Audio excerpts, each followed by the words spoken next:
would have to be, for me, the first session with Richard and Wendy. I think the speaking up and understanding what your risks are, and understanding people's behaviors in organizations.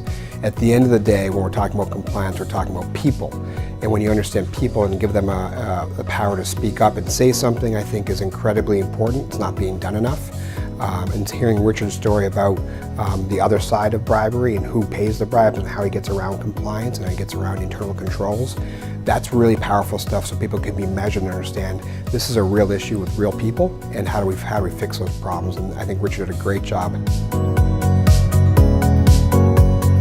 The best thing to do to encourage people to speak up is really the education process that we talked about, where making the organization aware that speaking up is good and that there is no retaliation, and it's something that you're expected to do as an employee. That you've got to break down the conception that you're snitching on someone and really encourage people that it's the right thing to do for the organization. So sharing those stories of what people have done, what the outcomes have been, that helps make everyone aware that it is something they should be doing.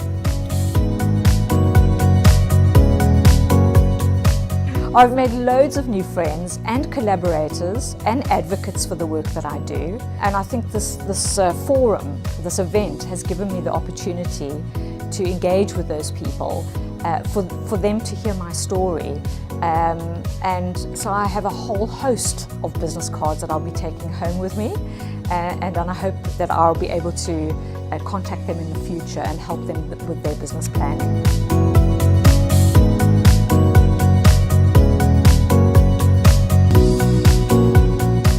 As to the session which left the deepest impression on me, those would certainly be the ones that were led by Leonard McCarthy of the World Bank and David Green of the SFO.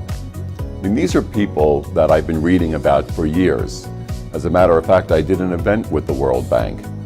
I read about their thought leadership, their opinion on very relevant issues to some of the current compliance challenges.